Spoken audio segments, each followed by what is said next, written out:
Sur cette vidéo, je vais te montrer comment réaliser la recette du cake marbré. C'est une recette de Frédéric Pau de Valrhona. Je suis très heureux de te la montrer aujourd'hui. Reste bien jusqu'à la fin parce que cette recette, c'est également une recette qui est au programme du CAP pâtissier.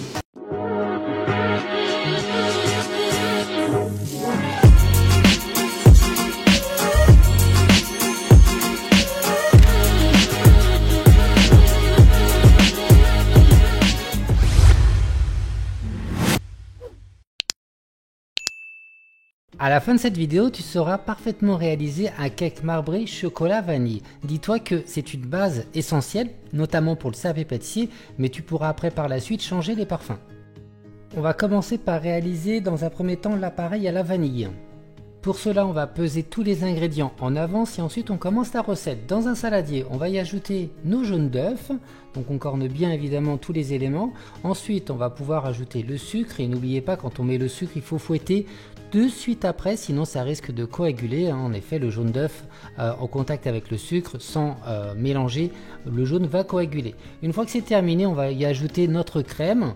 Voilà, on verse toute la totalité de la crème dans cette préparation blanchie et on vient fouetter rapidement juste pour mélanger.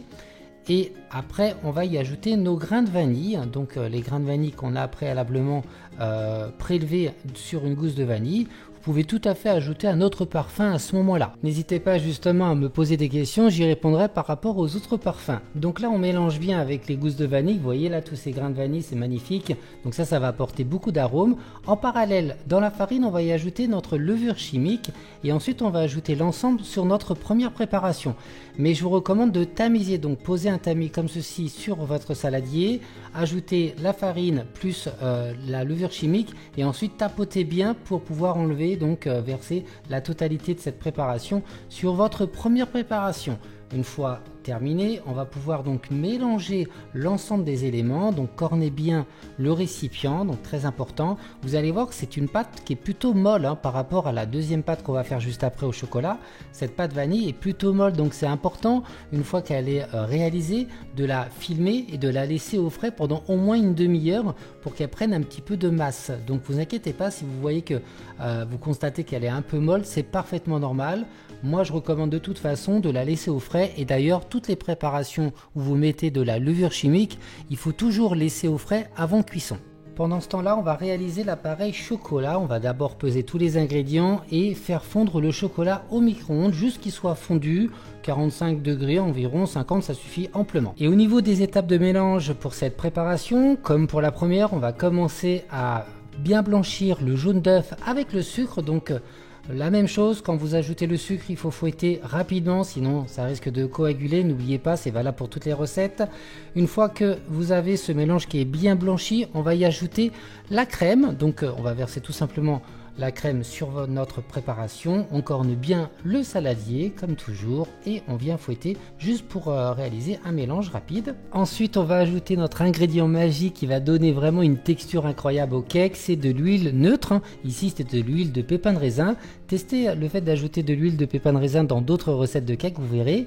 Donc on ajoute, on mélange tout simplement.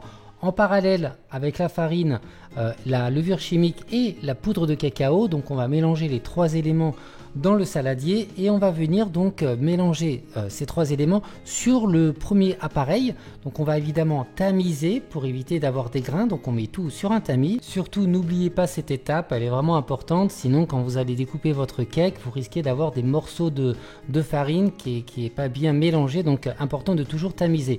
Une fois tamisé, on va mélanger, donc là j'utilise un fouet parce qu'il n'y a pas beaucoup de farine.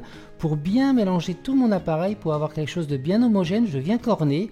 Une fois qu'on a une texture assez homogène, on va pouvoir y ajouter maintenant notre chocolat fondu. Vous savez qu'on a fait fondre au micro-ondes.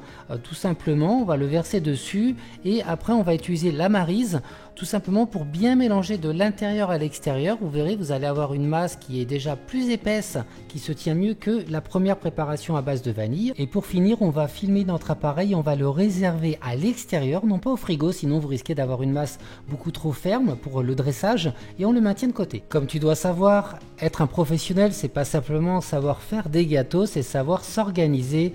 Et ici, je te montre ma mise en place. D'un côté, il y a les poches, d'un autre côté, il y a les papiers cuisson que j'ai préalablement découpés pour pouvoir chemiser directement dans mon moule à cake. Je te recommande vivement de réaliser cette action. Donc tu prépares des papiers cuisson que tu vas découper pour avoir parfaitement la bonne longueur et la bonne largeur par rapport à ton moule à cake. Vraiment c'est important, et pour que le papier puisse bien adhérer, je te recommande tout simplement de beurrer ton moule et ensuite tu vas pouvoir coller tes papiers cuisson. Alors je te montre, ça peut paraître simple mais c'est pas du tout simpliste. Il faut vraiment bien découper tes feuilles de papier, sinon ça va faire des pliures et ça va abîmer ton cake justement.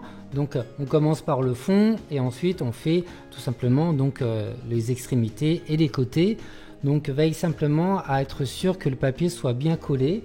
N'oublie pas que ces papiers cuisson, après la cuisson de ton cake, tu pourras réutiliser. Donc c'est un travail pour plusieurs fournées. C'est parti pour garnir le moule. On a donc préparé 2 poches avec les 2 appareils. Et donc là je vous laisse voir en vidéo donc le montage. Donc on commence par la préparation vanille, ensuite on va ajouter la préparation chocolat. Une fois terminé, on va remettre la préparation vanille pour ensuite remettre la préparation chocolat. Vous inquiétez pas s'il y a un peu de préparation chocolat qui ressort au dessus, c'est vraiment pas un souci. Vous allez voir après comment je vais mélanger avec un couteau, mais on peut imaginer à la place du couteau d'utiliser un pic. Je vous recommande de terminer le dessus avec votre préparation vanille pour ensuite avec le couteau, comme je disais, réaliser des va-et-vient. Donc vous plantez le couteau et vous faites des va-et-vient tout simplement. C'est ce qui donnera le côté marbré typique du cake marbré. Et pour la petite astuce pour optimiser le développement du cake au moment de la cuisson, faites fondre un petit peu de beurre, mettez le beurre dans un cornet et ajoutez un filet de beurre sur toute la longueur de votre cake. Vous pouvez utiliser cette technique pour l'ensemble des cakes que vous allez réaliser. Et une fois terminé, laissez votre cake au frais pendant au moins 30 minutes avant cuisson. Pendant ce temps-là, préchauffez votre four à 150 degrés chaleur tournante, le temps que votre cake refroidisse. Ensuite, vous allez enfourner pendant environ 45 à 50 minutes. À la fin de cuisson, piquez votre cake pour voir si c'est cuit. Et voilà, vous avez un marbré chocolat vanille digne de ce nom. Je vous conseille pour le démouler, de le démouler d'abord sur le côté et de le laisser quelques instants sur le côté pour éviter que le cake ne se déforme. Ensuite, vous pouvez le redresser donc à l'endroit, enlevez bien le papier cuisson qu'on a mis tout autour. Vous pouvez récupérer le papier cuisson pour une autre fournée et après vous avez juste à le laisser refroidir avant de découper. Pour la conservation, ça se conserve plutôt pas mal dans un film alimentaire. Vous pouvez même le congeler pendant plusieurs semaines à moins 18 degrés. Regardez-moi un petit peu l'intérieur, c'est un délice. Et voilà pour cette vidéo, j'espère qu'elle t'a plu et que tu comprends mieux comment on réalise tout simplement un marbré chocolat vanille. Maintenant il ne te reste plus qu'à regarder mes autres vidéos. À très vite.